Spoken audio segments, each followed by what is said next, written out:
जय श्री राम। स्वागत है आपका विजडम वे में, जहां हम खोजते हैं सनातन धर्म की गहराइयों को, श्लोकों के सार को और उन पौराणिक कथाओं को जिनमें छिपा है जीवन का परम सत्य।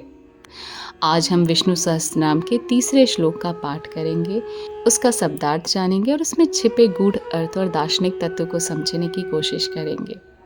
योगो योग विदांग नेता प्रधान पुरुषेश्वर नार सिंह वपुः श्रीमान केशवः पुरुषोत्तम। अर्थात योग मन सहित संपूर्ण ज्ञानेंद्रियों के निरोध रूप योग से प्राप्त होने वाले योग विदांग नेता, जो योग को जानने वालों के नेता अर्थात मार्गदर्शक हैं।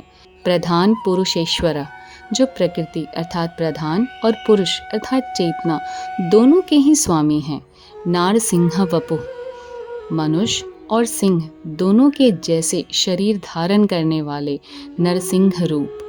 श्रीमान अर्थात जिनके वक्षस्थल में सदा श्री यानी कि लक्ष्मी बसती हैं। केशव क अर्थात ब्रह्मा, अ विष्णु, ईश शिव अर्थात त्रिमूर्ति स्वरूप हैं।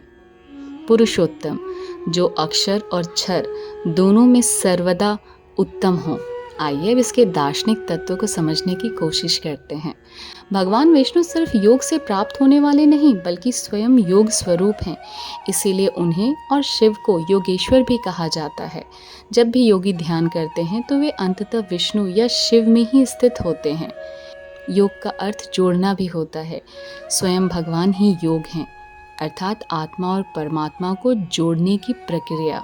प्रधान पुरुषेश्वर शब्द दर्शाता है कि भगवान केवल सृष्टि के निर्माता नहीं, बल्कि उसके अधिष्ठाता भी हैं। वे प्रकृति और पुरुष दोनों को नियंत्रित करते हैं। यहाँ पुरुष का तात्पर्य उस शुद्ध आत्मा चेतना से है, जो स्थिर, शाश्वत और अक्रिय होती है।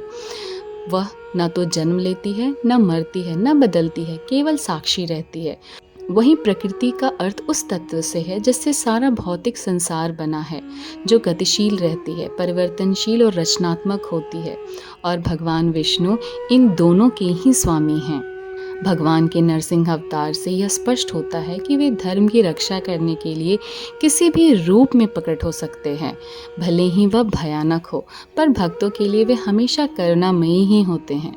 हिंदू दर्शन में विष्णु को क्षर अर्थात नश्वर, अक्षर अर्थात अविनाशी दोनों से परे बताया गया है।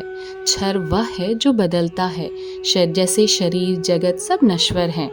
अक्षर वह है जो कभी नहीं बदलता, जैसे कि आत्मा या ब्रह्म। परंतु भगवान विष्णु इन दोनों से परे पुरुषोत्तम कहे जाते हैं, जो इन सब के आधार हैं। इसका उल्लेख भगवद गीता के 15वें अध्याय के 18वें श्लोक में मिलता है, जहाँ वे स्वयं कहते हैं, मैं नश्वर सांसारिक पदार्थों और यहाँ तक कि अविनाशी आत्मा से भी परे हूँ। इसीलिए मैं वेदों और स्मृतियों दोनों में ही दिव्य परम पुरुष के रूप में विख्यात हूँ। यदि आज का श्लोक और उसकी व्याख्या आपके मन को शांति दे तो वीडियो को ज़रूर लाइक करें और चैनल को सब्सक्राइब करें और कमेंट में लिखें जय श्री नरसिंह। अगले वीडियो में हम जानेंगे चौथे श्लोक का अर्थ और उसके आध्यात्मिक संदेश को। जय श्री विष्णु। धन्यवाद।